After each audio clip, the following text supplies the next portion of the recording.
बहराइच हिंसा के 2 आरोपियों को पुलिस ने एनकाउंटर के दौरान पकड़ा। नेपाल भागने की फिराक में थे आरोपी सरफराज और मोहम्मद तालिब। बहराइच हिंसा के आरोपियों की गिरफ्तारी के बाद हाई अलर्ट जारी। आज जुम्मे की नमाज को लेकर बढ़ाई गई सतर्कता। हिंसा प्रभावित इलाके में सुरक्षा कड़ी। बहराइच हिंसा के 5 आरोपियों की पेशी हुई। बहराइच पुलिस ने आरोपियों की नहीं मांगी अभी तक रिमांड। बहराइच हिंसा में पुलिस ने अब तक 57 आरोपियों को किया गिरफ्तार। मामले में 13 एफआईआर की जा चुकी हैं दर्ज। बहराइच हिंसा में आरोपियों पर होगी एनएसए के तहत कार्रवाई। अफवाह फैलाने वालों और आरोपियों पर शरण देने वालों पर भी होगी रासुका के तहत कार्रवाई। बहराइच हिंसा में मारे गए राम गोपाल की पीड़ित पत्नी का एक वीडियो सोशल मीडिया पर वायरल। वीडियो के जरिए पीड़ित ने की न्याय की मांग। समाजवादी पार्टी के मुखिया अखिलेश यादव ने एनकाउंटर पर उठाए सवाल। कहा सरकार अपनी नाकामी छिपाने के लिए कर रही है एनकाउंटर। बहराइच हिंसा पर राजनीति गरमाई। एआईएमआईएम ने कानून की धज्जियां उड़ाने का लगाया आरोप। बारिश पठान बोले देश संविधान से चलेगा, ठोक डालने वाली पॉलिसी से नहीं। बहराइच हिंसा पर समाजवादी पार्टी के सांसद जिया उर रहमान बर्क ने एक तरफा एक्शन का लगाया आरोप। कहा धर्म विशेष को टारगेट कर एनकाउंटर किया जा रहा है। बहराइच हिंसा पर केंद्रीय मंत्री रवनीत सिंह बिट्टू का बड़ा बयान। कहा अपराधियों के साथ सख्ती से कानून का राज बहाल होगा। अभिनेता सलमान खान को मुंबई ट्रैफिक पुलिस के व्हाट्सएप में मिली धमकी। सलमान खान से 5 करोड़ की मांग।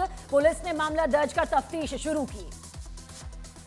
सलमान खान के घर गैलेक्सी अपार्टमेंट में फायरिंग मामले में एक और गिरफ्तारी। मुंबई पुलिस ने हरियाणा के पानीपत से आरोपी सुक्खा को गिरफ्तार किया। बाबा सिद्दीकी मर्डर केस में मुंबई पुलिस ने आरोपी शिव कुमार गौतम और जीशान अख्तर के खिलाफ लुकआउट सर्कुलर जारी किया। वारदात के बाद से फरार हैं दोनों आरोपी।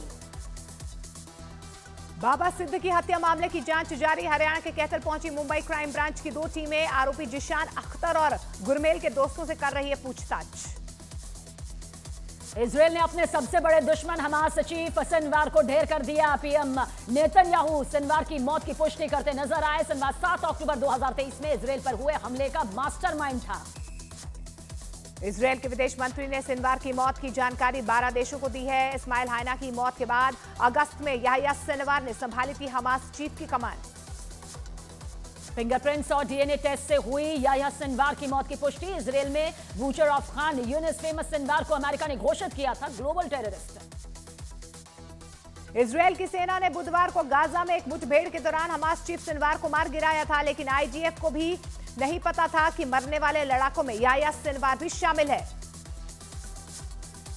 याह्या सिनवार की मौत के बाद इजरायल के पीएम नेतन्याहू की हमास को सीधी धमकी। कहा अगर बंधकों को छोड़ दिया और सरेंडर किया तो हम जीने देंगे। गाजा में मुठभेड़ के बाद मारे गए याह्या सिनवार का शव निकालने का वीडियो वायरल। इजरायल की सेना एनकाउंटर के बाद इमारत से निकाल रही थी मारे गए लोगों के शव। सिनवार की मौत पर अमेरिका का भी बड़ा बयान। कहा दुनिया के लिए आज का दिन बड़ा शुभ। लेबनान पर इजरायल की सेना के ताबड़तोड़ हमले जारी। अब तक इजरायल के हमलों में लेबनान में 2412 लोगों की मौत। सिनवार की मौत के बाद जंग पर इजरायल के पीएम नेतन्याहू का बड़ा बयान। कहा युद्ध अभी खत्म नहीं हुआ, आतंक के खात्मे तक जारी रहेगी ये जंग। लेबनान में इजरायल सेना के हमले जारी। रिमियाहा बाराचीत में इजरायल ने किए हमले। दक्षिणी लेबनान में इजरायल और हिजबुल्लाह के बीच ये जंग जारी। बेतशमा में 5 इजरायल के जवानों की जान गई। समाजवादी पार्टी ने उपचुनाव के लिए मीरापुर सीट से सुम्बुल राणा के नाम का ऐलान किया है। पूर्व सांसद कादिर राणा की बहू है सुम्बुल राणा। बीजेपी और आरएलडी ने यूपी उपचुनाव की मतदान की तारीख बदलने की मांग की है। चुनाव आयोग को दिया पत्र। 20 नवंबर को मतदान कराने की मांग की गई। महाराष्ट्र के मुख्यमंत्री एकनाथ शिंदे ने महाराष्ट्र में एनडीए की जीत का किया दावा। कहा महाराष्ट्र में डबल इंजन की सरकार बनेगी। एनडीए मुख्यमंत्रियों की बैठक में 6 प्रस्तावों पर चर्चा। बैठक में एनडीए शासित राज्यों के 17 मुख्यमंत्री और 18 उप मुख्यमंत्री हिस्सा लेते नजर आए। केंद्रीय मंत्री गिरिराज सिंह की हिंदू स्वाभिमान यात्रा शुरू। यात्रा से पहले भागलपुर के बूढ़ानाथ मंदिर में गिरिराज सिंह ने दर्शन किए। गिरिराज सिंह की हिंदू स्वाभिमान यात्रा पर सियासत और तेज। तेजस्वी यादव ने कहा यात्रा के जरिए गिरिराज फैलाएंगे अशांति। हरियाणा कांग्रेस विधायक दल की आज होगी बैठक। दोपहर 3 बजे सेक्टर 9 स्थित कांग्रेस कार्यालय में होगी बैठक। नवनिर्वाचित सभी 37 विधायक रहेंगे बैठक में मौजूद। हरियाणा में चुनाव हारने के बाद कांग्रेस को बड़ा झटका। पार्टी के ओबीसी मोर्चे ने अध्यक्ष कैप्टन अजय यादव ने छोड़ी पार्टी। राहुल गांधी से मिलने के बाद दिया कांग्रेस से इस्तीफा। दिल्ली में बढ़ा प्रदूषण, हवा की स्थिति खराब। दिल्ली के कई इलाकों में प्रदूषण का स्तर 300 से ज्यादा दर्ज किया गया है। अलीपुर 308, आनंद विहार 346, बवाना 331, बुराड़ी 327, द्वारका 328 और जहांगीरपुरी 354। दिल्ली में यमुना नदी में एक बार फिर जहरीले झाग दिखाई दिए। दिल्ली पॉल्यूशन कंट्रोल कमेटी के मुताबिक पिछले साल के मुकाबले इस साल यमुना का पानी और भी ज्यादा प्रदूषित। जम्मू कश्मीर सरकार में मंत्रियों के विभागों का हुआ बंटवारा। डिप्टी सीएम सुरेंद्र चौधरी को मिला लोक निर्माण मंत्रालय, जावेद अहमद डार को दिया गया ग्रामीण और कृषि विभाग। जम्मू कश्मीर कैबिनेट ने राज्य का दर्जा बहाल करने के लिए प्रस्ताव पारित कर। सूत्रों के हवाले से खबर सामने आई। मुख्यमंत्री उमर अब्दुल्ला जल्द पीएम से मिलकर प्रस्ताव भी सौंपेंगे। सीएम भजनलाल ने राइजिंग राजस्थान के लिए लंदन में निवेशकों से मुलाकात की। कई कंपनियों के साथ एमओयू साइन किए। मध्य प्रदेश के श्योपुर से कांग्रेस विधायक बाबू जंडेल का भगवान शिव पर विवादास्पद बयान। कांग्रेस विधायक के खिलाफ केस दर्ज। कांग्रेस विधायक बाबूलाल जंडेल के बयान पर बीजेपी ने साधा निशाना। प्रदेश अध्यक्ष बीडी शर्मा बोले, हिंदू देवी देवताओं को अपमान करना ही कांग्रेस का एजेंडा है। जयपुर में आरएसएस के खीर वितरण कार्यक्रम में चाकू से हमला, 10 जख्मी। पुलिस ने 2 लोगों को धर दबोचा। जयपुर में चाकूबाजी की घटना के घायलों से मिले कैबिनेट मंत्री राज्यवर्धन सिंह राठौर। राज्यवर्धन सिंह राठौर ने कहा, आरोपियों के खिलाफ सख्त एक्शन होगा। गुजरात के सूरत में खेलते वक्त 4थी मंजिल से गिरने के बाद एक बच्चे की मौत। सामने आया हादसे का सीसीटीवी फुटेज। असम में बड़ा रेल हादसा हुआ है। लोकमान्य तिलक एक्सप्रेस के इंजन समेत ट्रेन के 8 डिब्बे पटरी से उतरे। जालौन में रिहायशी इलाके में 20 फीट का अजगर निकलने के बाद हड़कंप। वन विभाग की टीम ने रेस्क्यू कर जंगल में दोबारा छोड़ा अजगर। बहराइच के सुजौली में वन विभाग की टीम ने पकड़ा दूसरा तेंदुआ। करीब 6 लोगों पर तेंदुए ने हमला किया है। यूपी के कासगंज में अवैध ईंट भट्टे पर कार्रवाई के दौरान एसडीएम की टीम पर दबंग चेयरमैन और उसके साथियों ने किया जानलेवा हमला। आरोपी चमन खान के खिलाफ केस दर्ज। बिहार के मुजफ्फरपुर में लखनदेई नदी के बाढ़ के पानी से भारतीय वायुसेना के हेलीकॉप्टर का किया गया रेस्क्यू। सामने आई तस्वीरें।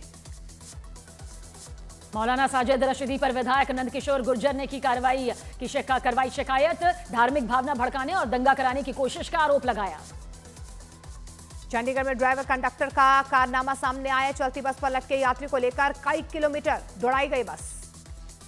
यूपी के सहारनपुर में दूध की डेयरी में चोरी की वारदात। शटर तोड़कर चोरों ने करीब 20,000 रुपए दुकान से चुरा लिए। सोनभद्र में एक एटीएम मशीन से छेड़छाड़ करते हुए पकड़े गए 2 लड़के। एटीएम से पैसा निकालने वालों के साथ करते थे ठगी। सहारनपुर में तेज रफ्तार हूटर बजाती गाड़ियों ने मचाया उत्पात। वीडियो वायरल होने के बाद पुलिस ने जब्त की 4 गाड़ियां। सोनभद्र में एक महिला से लाखों रुपए के गहनों की लूट। बहरूपियों ने नशीला पाउडर फेंक कर महिला को बेसुध किया। साधु के वेश में आए थे लुटेरे। पंजाब में सुरक्षा बल को मिली बड़ी कामयाबी। फाजिल्का में भारत पाकिस्तान सीमा पर पकड़ी गई 1 किलो 800 ग्राम आरडीएक्स। पाकिस्तान ने ड्रोन के जरिए पहली बार भारत भेजी आरडीएक्स। पंजाब पुलिस के एनकाउंटर इंटेलिजेंस पुलिस को मिली बड़ी सफलता। पठानकोट और गुरदासपुर पुलिस ने एक ड्रग तस्कर को करीब 1 किलो ड्रग्स के साथ गिरफ्तार कर लिया। यूपी के बदायूं में 12 साल के लड़के की गर्दन कटने से मौत। ई रिक्शा पलटने से लोहे की चादर से कटी गर्दन। परिजनों ने किया हंगामा। उत्तर प्रदेश के श्रावस्ती में पुलिस और 50,000 के इनामी बदमाश के बीच मुठभेड़। घायल बदमाश गिरफ्तार। नेपाल भागने की फिराक में था शातिर अपराधी।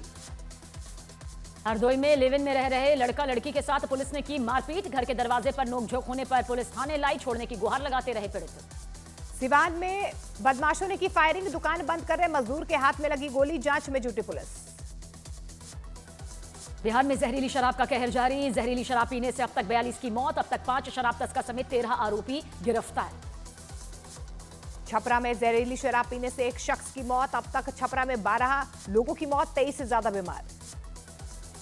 दिल्ली में 1 दर्जन से ज्यादा व्यापारी थे बदमाशों के निशाने पर। गैंगस्टर दीपक बॉक्सर गैंग के शूटर्स की गिरफ्तारी के बाद यह सबसे बड़ा सच सामने आया। नादिर शाह हत्याकांड में योगेश नाम के शूटर को पुलिस ने गिरफ्तार कर लिया। दिल्ली पुलिस ने आगरा में एनकाउंटर में पकड़ा। पटना के एक थानाध्यक्ष का गाली गलौच वाला वीडियो सोशल मीडिया पर वायरल। रामकृष्ण नगर थाने के पुलिस वालों पर फरियादियों से बदतमीजी करने का आरोप। बिहार के मोतिहारी में बदमाशों ने दहशत फैलाने के लिए की फायरिंग। वीडियो सोशल मीडिया पर वायरल। कोलकाता के ईएसआई अस्पताल में लगी आग। फायर ब्रिगेड की टीम ने लोगों को सुरक्षित बाहर निकाला। एक शख्स की जान लेकिन इस बीच चली गई। हरदोई में बेकाबू ट्रैक्टर दीवार तोड़कर घर में घुसा। घर के अंदर खाना खा रहे 2 लोग बुरी तरह से जख्मी। ड्राइवर पर शराब पीकर ट्रैक्टर चलाने का आरोप। यूपी के सीतापुर में पड़ोसी से मामूली विवाद में एक बुजुर्ग की चाकू से गोदकर हत्या, पुलिस हमलावरों की तलाश में तेजी से जुटी। उत्तर प्रदेश के महाराजगंज में सड़क पर मानसिक रूप से बीमार शख्स की बेरहमी से पिटाई की गई। आरोपी की तलाश में जुटी पुलिस। यूपी के सहारनपुर में मंदिर में चोरी की वारदात कैमरे में कैद हुई। शिवलिंग के ऊपर चांदी के बने नाग को लेकर चोर फरार हो गया। दिल्ली की हवा लगातार जहरीली हो रही है, वहीं दूसरी तरफ पंजाब में धड़ल्ले से पराली जलाई जा रही है। न्यूजीलैंड के खिलाफ बेंगलुरु टेस्ट का दूसरा दिन। न्यूजीलैंड के बल्लेबाजों ने पहली पारी में की शानदार बल्लेबाजी। न्यूजीलैंड की बढ़त 250 के पार। सऊदी अरब में भारतीय संस्कृति का जश्न। रियाद सीजन 2024 में इंडियन वीक की शुरुआत। भारतीय कलाकारों ने किया प्रदर्शन। पूर्व रॉ अधिकारी पर अमेरिका ने गुरुपतवंत सिंह पन्नू की हत्या का आरोप लगाया। अमेरिका न्याय विभाग ने हत्या की साजिश और मनी लॉन्ड्रिंग का आरोप लगाया। पाकिस्तान के पूर्व पीएम नवाज शरीफ को सताने लगी भारत के रिश्तों की चिंता। भारतीय मीडिया से कहा 75 साल इसी तरह गुजर गए, 75 साल बर्बाद ना करें। पाकिस्तान के लाहौर में छात्रा के रेप के बाद भड़की हिंसा। पंजाब के कई शहरों में तोड़फोड़ और आगजनी। 350 आरोपी गिरफ्तार। बांग्लादेश के पूर्व प्रधानमंत्री शेख हसीना के खिलाफ गिरफ्तारी वारंट जारी। बांग्लादेश के इंटरनेशनल क्राइम ट्रिब्यूनल ने 18 नवंबर तक कोर्ट के सामने पेश होने के आदेश दिए। दक्षिणी फ्रांस में 24 घंटे हुई मूसलाधार बारिश ने हालात बिगाड़ दिए। तेज बहाव में कारें तक बह रही हैं। गाजा में इजरायल के हमले जारी। जबालिया एरिया में इजरायली सेना ने तबाह किए हमास के ठिकाने।